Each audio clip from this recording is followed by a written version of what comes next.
Welcome back to Cricket on Air, friends. I'm your host Shri, and today we are having a free and frank discussion with former India fast bowler Atul Wasan. What about players who are right now in the ranks, who are trying to make their way up the hierarchy, and some of them might just say that, I would just like to play the IPL. I don't care if I ever play test matches or not. Few players names that come to my mind, quickly. For example, someone like a Yusuf Pathan. I don't know. Looking at his cricket, do you think he's really striving to play test cricket for India someday?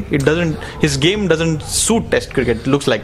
See, let me tell you one thing. Every player versus all wants to play test cricket. Whether he's good enough to play test cricket is another point. Correct. If Yusuf Pathan is good in the short format, then he has to get better to play test cricket. Right now he's not a test player. You can see that because he can't just graft his way. Correct. Test cricket, I think a good test cricketer can become a good one-day player and become a good T20 player. But otherwise it's not possible. Right. So, it's an exception if one of the good T20 players becomes a good test player. But other way, it's no chance. So I think players have to evolve really to play a better grade of cricket. But you are right in one aspect where youngsters can get just impressed by IPL and just aim to play IPL only. Right. Said I can make it as a career. Let me a slam bang cricketer. But Indian board has done the right thing by putting only capped players in auctions. So if you only play for India, then you get serious money. Right. So there's a lollipop there. So all the players know that. So they have to strive to play and get that cap before they can make money in IPL. Yeah. Okay. What about Yuvraj Singh?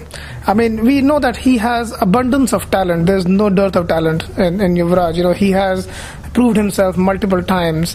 Yet the holy grail of Test cricket is still, seems a little far away. What is your opinion on that? I mean, there's no doubt that Yuvraj is an exceptional player. Whether he's an exceptional test cricketer, I can't say that. But he is one of the best cricketers I've seen. Everybody can't be perfect. He has got his own flaws. He's got his own fallibilities. And he agrees to it, that people expect too much from him. That, he says, if I like to party, people take that against me.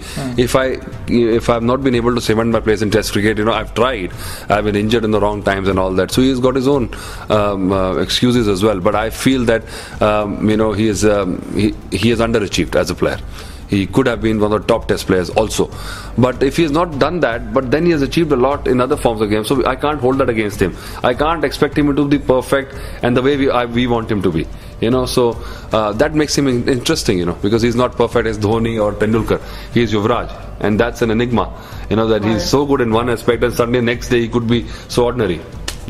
Speaking of enigmas, I come to the pace department currently. You being a former pace bowler, what do you see as the future of Indian cricket in the pace department?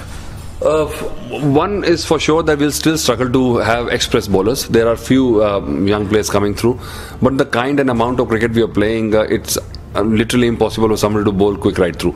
And players early enough are clever enough to know that if they keep on bowling fast stuff, they will just burn out in 2 years. So they try to pace themselves. Zahir did that and he's come back a clever bowler. I think it's the variation and what you can do with the ball will make you more successful just than raw pace.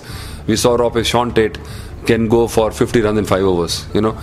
Only on odd days he can come and deliver. We don't want that. Shoaib Akhtar has also been up and down. So the express pace bowlers have got their own beauty. We want them. But if you're not getting one till that time, we have to lump with whatever we've got. So I think Ishant is one guy I'm very hopeful of. He's been there. He's just about ready to get his next step. And Zahir hanging around for a couple of years will help him. Plus we've got 2-3 new bowlers. Umesh Yadav is one guy who's doing very well. We've got a couple of left arm, a new guy, Arvind from Royal Challengers Bangalore. He seems to be a good bowler. So, in that department we've got, and IPL has thrown up a lot of talent. Now the coaches and the National Cricket Academy is their responsibility to look after these bowlers, nurture them, give them the right opportunities. Abhimanyu Mithun is one guy who has come on. So they'll take time to mature. There's very rare you find gems like Waqar or Wasim. You throw them in the first test match and they become match winners. Very rarely. Right. And it doesn't happen in Indian system. Time for a quick break, friends. We'll continue our discussion with Atul on the other side of this break. Stay tuned.